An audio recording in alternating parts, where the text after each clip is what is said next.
This is an extremely exciting time in our profession. There are so many new technologies that are coming into play.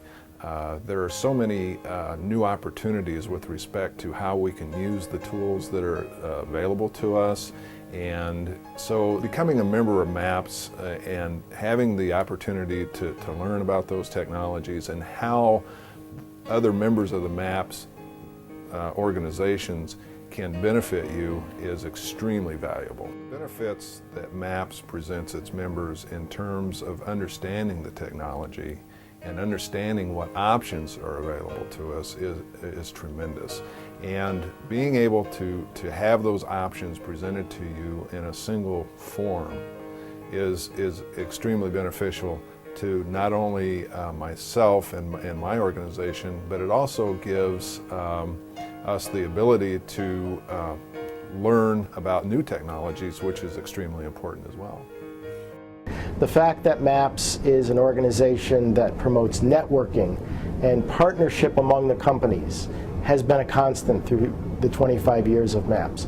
The fact that our meetings are very family friendly and create an atmosphere where people can get to know one another on a personal basis, where quality time between two companies is more than 5 minutes in your booth at an exhibit hall. So the friendly nature, the networking, the camaraderie, the esprit de corps has always been a big part of MAPS.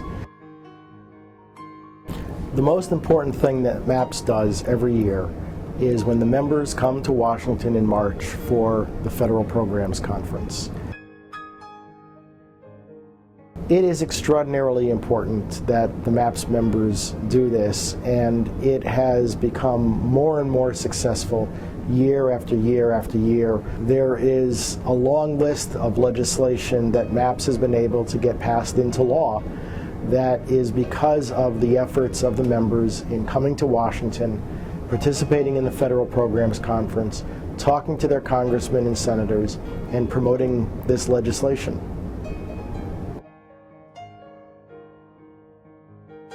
Along those lines, I'm very pleased that the Management Association for Private Photometric Surveyors, or MAPS, are testifying here today. I agree with him that Section 21 of H.R. 1682 omits language regarding map accuracy. One of the things that MAPS members can be most proud of is the fact that for such a small organization, in what is a relatively small profession in the scheme of the overall American economy, this organization has accomplished a lot. MAPS led the effort to amend the Brooks Act and get surveying and mapping services defined as part of qualifications-based selection for federal procurement, and included it in a lot of state laws or mini Brooks Acts that affect state and local government procurement as well.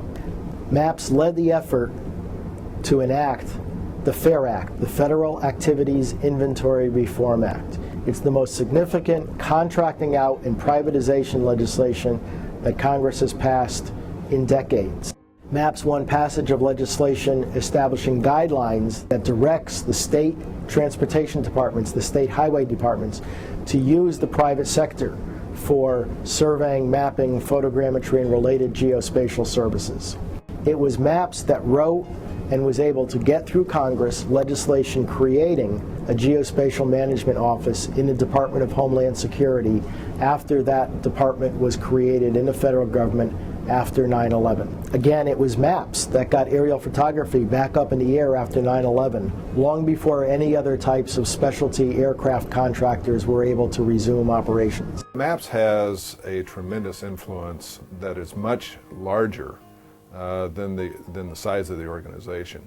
When you consider that MAPS represents approximately 170 member firms and the influence that it has on the Hill on various issues, it is unparalleled in any other professional organization that I belong to. It seems that every year or every couple of years or any increment you look at, there's always some change. There's a change in the membership. There's a change in the political climate. There's a change in the technology. There's a change in the market. And we've seen remarkable change over the last 25 years. And you look at 1982, 1987, 1992, any 5-year snapshot, And it's a challenge, and there's change, and it's exciting, and that's no different today. The market is growing, the technology is changing, the size of the market is growing. There's never been a better time to be in the geospatial community, and there's never been a better time to be a member of MAPS, because this is where the action is, and if you want to be part of that change and part of that growth, you've got to be part of MAPS. I hope this information has been of benefit to you and that it will help in your decision to join MAPS.